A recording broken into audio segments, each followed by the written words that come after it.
You're listening to the Grit to Growth podcast.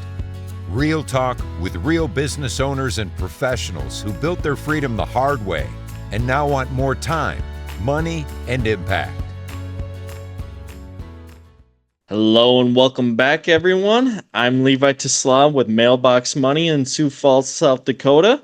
Today I get to talk with Jacob Limmer, owner of Cottonwood Coffee in Brookings. He's spent years in the coffee industry and brings a unique perspective on what it takes to keep things running smoothly and profitably, while also staying true to the qualities and values. Jacob, welcome to the show. Thank you so much. It's really, truly an honor and a privilege to be here. I'm really looking forward to the conversation. Yeah, well, we appreciate you taking your time, sir. So why don't you start us kind of back in the beginning? How'd you get started in coffee and what led you to launch Cottonwood? Yeah, I'll try to give you the quick version. I grew up in South Dakota. I grew up until I was 13 on the east side of the state, and then my family moved to the Fort Pierre area, where I went to high school, and I'm kind of a farm kid in my roots, and then I went to college at a small private college in Minnesota called Carleton, which was just far enough away to expose me to a lot of new ideas. And I initially went to college thinking that I wanted to go into some type of medicine, and I had the opportunity to do a stint for about a year and a half, 2 years at the Mayo Clinic in Rochester, which was incredible, but also led me to understand that it was not my calling. And I ended up coming back to South Dakota, to eastern South Dakota, the Lake Norden area, Hamilton County area, in 2003. And I bought a farm, a small farm, and began a small organic produce farm, actually. And was very interested in sustainability, land preservation, land use issues, and did farming as kind of an extension of that. Did a lot of farmers markets and CSAs and those types of things, sold to restaurants. And as I was building that business, which was just incredible, an incredible experience for me, I learned a lot and really enjoyed the work. I realized that, especially back at that time in the early 2000s, the market for that type of product in South Dakota was not robust. And I was able to do fairly well during the summer, but then in the winter, I had a lot of downtime. And limited income. At college, I had essentially done, like a lot of my peers, going to coffee houses essentially every day, studying in coffee houses, and had gotten very comfortable and interested in that experience. And at the time, Brookings, where I'm at, which of course has South Dakota State University. Yep, college town for those who don't know. Yeah, 13,000 staff, students, whatever, a pretty big university. Yeah. Especially relative to the size of the community, which is like at the time was like 22,000 total, maybe. Did not have its own coffee house. I mean, there was a couple places where they had espresso machines, but essentially did not have what we would consider a typical coffee house. And so it all kind of came together spontaneously. Like, well, I need something to do in the winter. Brookings has a need. I don't know what I'm doing. Whatever, let's try it. And so I signed a lease in January of 2006, January 1st of 2006. I actually I did a lot of work on the business plan. I shopped it around to all the banks, and they're like, wow, this business plan's amazing. Sorry, we can't loan you money. Yep, I've heard that story a time or two. Yeah, and they would say, like, come back in a year and then we'll loan you money. And I was like, well, how am I going to get to that? Yep. So I actually ended up building a relationship with a family friend, and he came on as the investor. And we launched our first location in the downtown Brookings area.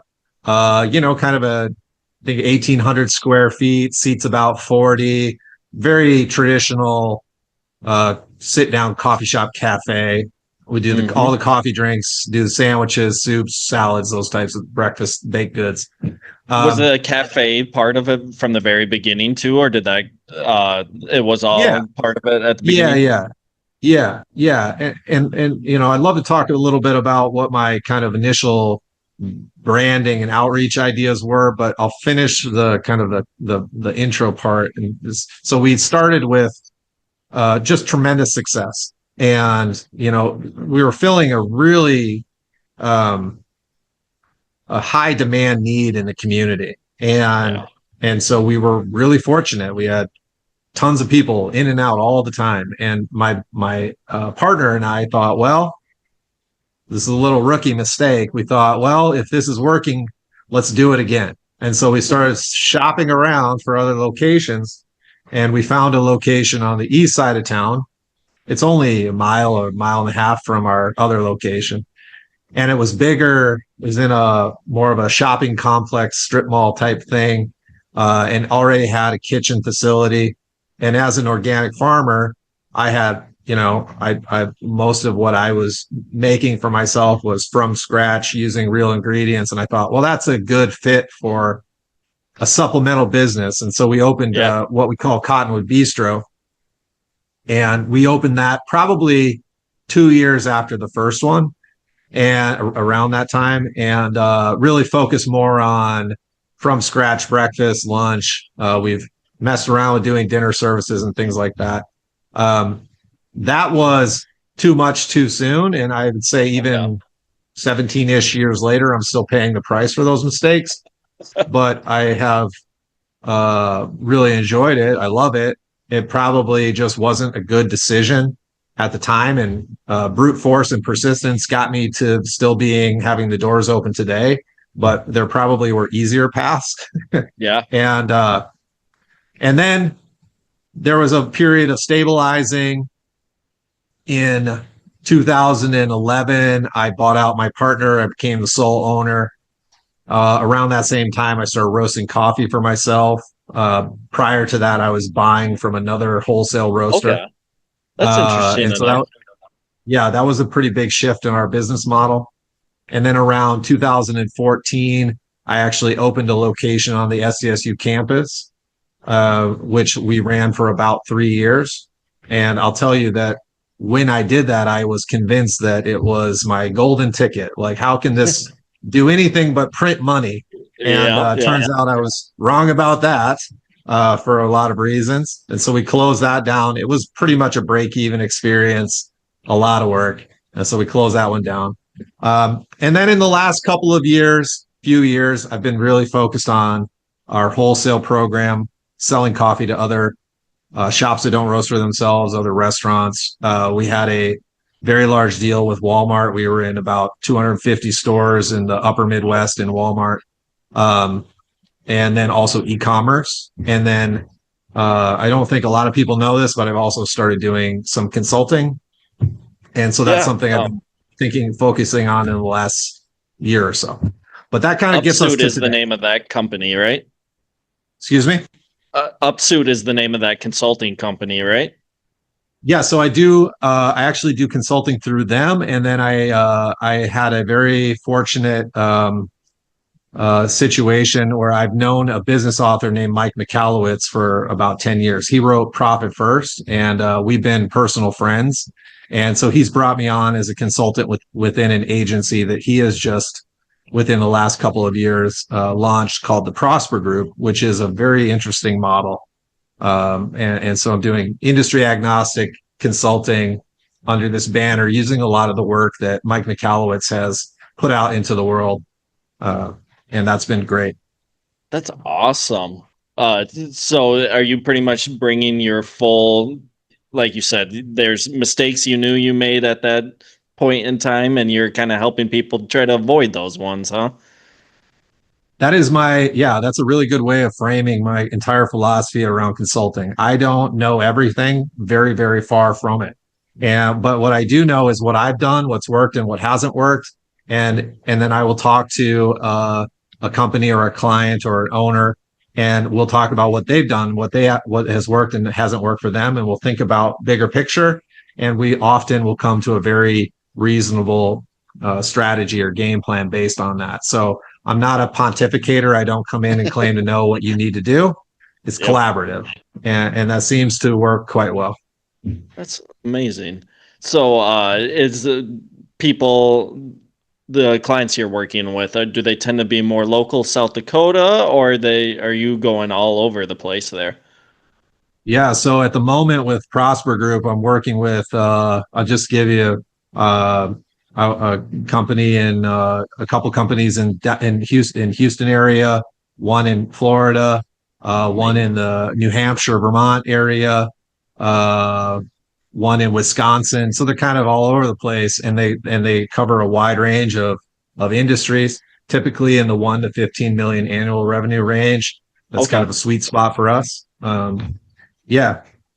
that makes perfect sense. So, are you finding a lot? It translates good, just entrepreneurship basics translates everywhere, right? It's not just if there probably are certain things that only work in certain locations, but the core stuff can work everywhere, right?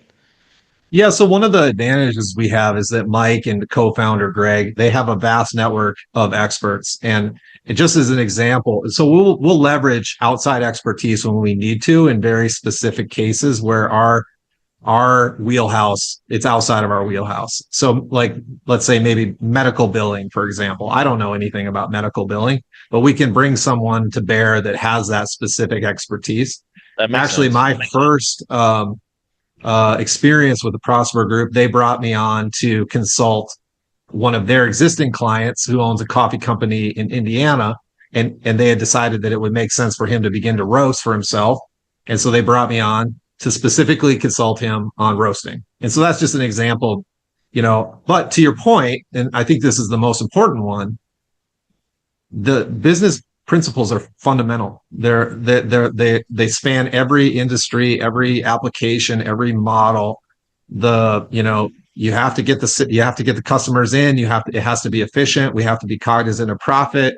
We have to be cognizant of the labor that we're spending. All the systems and dynamics, like all that stuff is fairly universal. And entrepreneurs tend to be, myself included, head in the clouds. What's the next big idea? Yep. Let's grow our way to profitability. And it's often the reverse. Let's stabilize and look at profitability as is, and then let's put gas on the fire. From just this conversation with you, it sounds like you've kind of got a gift even from start. You realize, the medical world wasn't something you wanted to journey into. So instead of, everyone thinks you got to stay headstrong and plow through, right? Yeah. You consciously made a choice to pivot. It wasn't for lack of try. You just knew it wasn't right. So I think that is kind of one of your secret sauces is telling when something isn't right and we need to move on. Well, and I always say, and this just applies to many different areas in life, with business owners in particular, it's almost unheard of that I know about their problem more than they do. Often they just need a figurative hand on their shoulder, an objective outside set of eyes, somebody to bounce ideas off of that they can trust and agree. Let's go this direction, or let's get rid of this. And often that's really, I mean, I call it deceptively simple. Many of these things, if they were easy, the owner would have done it already. Yep, for sure. And so there's an element of accountability. Like, okay, you said you wanted to raise prices. Did you do it? Okay, let's do it. Well, I'm nervous. Like, I know you're nervous. Everybody's nervous when they raise prices, but you have to. So let's do it. And they're like, okay, let's do it. So it's stuff like that. It's really a collaborative experience, and it's just bringing me so much satisfaction and joy, and being able to, what you alluded to, take 20 years of primarily making mistakes, to be quite honest, and and say, like, that was all of value. Let's use that now. Are you getting any benefits out of these consulting for people for your own business then too? Has there been a particular case of, oh, I didn't Yeah. think of someone, collaborating? Yeah. Yeah. I actually wish you hadn't brought that up. It's kind of like a dirty little secret, right? It's like, as we're working through these business problems, I have my own ideas, like, oh, I could do that. that's a great way of approaching a problem. And so, yeah, it's a little self-serving in that sense, but yeah, absolutely. And of course I'm being sarcastic. It's as I grow as an entrepreneur, it only benefits me and the people that I'm working with. Yeah, rising tide raises all boats, Yeah. right? Yeah, for that's sure. awesome. So what's your kind of role looking like today in Cottonwoods with doing the consulting? Kind of walk us through what that looks like. I think one of the most important things for entrepreneurs, and it's again deceptively simple, it goes back to the Michael Gerber E-myth. You need to be working on your business, not in your business. And it is so hard to do, especially in the early phases of your company, when you're the jack of all trades, wear every hat. You are the company, basically. Yeah. It's this lofty, critical goal to get out and above it, delegate the work that needs to be done so that you can be the visionary and the captain of the ship and getting you going the right direction. So that is part of what I'm doing within my own company, is navigating that as well. So, I've done a fairly good job of that. Maybe 5 years ago, we wouldn't have been able to have this conversation because I would have been needed in the trenches of my own company. So, it's not a straight line. It goes up and down, and for me, there are days when I have a staff shortage and Dustin will see me over cooking at the bistro, for example. And it's like, I shouldn't be doing that. And I know that. And I try to address it, but that's part of what, right? Yeah, right. But that's part of the objective. That's part of the strategy. We have to get you to, as the visionary, we have to get you to a point where you have full bandwidth to do the things that you're particularly good at. And with entrepreneur types, it's often that strategic vision, that the core brand and core branding messages that are coming out of that leadership that are really critical. And when you're stuck in the trenches, you just don't have the capacity to do it. So that's something that we're constantly focused on. So, that's the end goal, right? To work on the business, not in. How about, what kind of advice would you give to someone who's just starting out? You've mentioned the story of it was hard to get banks to actually take you serious. Walk us kind of through that starting point. Yeah, I think it's a bit case by case. It depends on what you're looking at doing. There are things that you can do. I think pretty good advice is that you can start an idea as a something supplemental to perhaps a full-time W-2 style job. And I think there's a lot of wisdom in that, to start building the engine while you have a support system. Some people will say burn the boats. And I think in many cases that's decent advice. I think there are a lot of paradoxical, contradictory truisms within the business world, which I'm sure you're well aware of. But it's a little case by case. I love the idea. There's a lot I could talk about on that topic. I'll say this. In the coffee world in particular, we see a lot of people come into the coffee business because they love coffee. It's a passion for them. They love the idea of a community hub. They like the craft and the artisanship of roasting coffee and all that stuff. And so they dive in with the passion, and they have neglected or have not built the business acumen. Yep. I would rather, and I'm not talking about getting a MBA, I would rather somebody starts with building the business acumen first, and then they leverage that against their passion. So that would be a particular piece of advice that I would give, is that the boring part of business, the P&L, the profit margins, the labor versus sales, all of the kind of boring fundamental stuff, you really need. I did it. You can learn on the job, but it's not the recommended path. And so Yep. to make that tactical, if I were talking to a young person that wanted to get into the coffee business, I would say, come work for me. Come work for me for 5 years, and I will teach you what I know on the job, and then do it. That's what I would say. And so That's great. young people in particular feel like time is always running out. Time is not running out. You have time. You have time. Don't start a business, especially in the retail service world, which is already a 80% failure rate within the first 5 years. Don't start your business with one arm tied behind your back. Don't make it any harder than you have to. You need to be positioned so that you have the skill set. Another area that I see is people will take suboptimal locations because it's what they can afford. Do not do that. Don't do it. Do not do that. That's great advice right there. If you have to wait 5 years for the right location, look at the chains. That's what they do. They're not doing that on accident. They're waiting for the right time, for the market to meet their demand, for the location to be right, and then they go all in. I'd recommend the exact same thing for somebody that's independent and starting out from scratch. Be patient, do it right. Make sure you've got the business foundation built, that you are going to go in with confidence, understand your numbers, understand the processes and the systems, and then go all in. The passion will still be there. That's perfect advice. Jacob, what's kind of next for both Cottonwood and you personally? Is there something in the near future that you're looking forward to, or maybe distant future? Yeah. Thanks for asking. I mean, it's top of mind for me right now as I essentially kind of pivot my focus.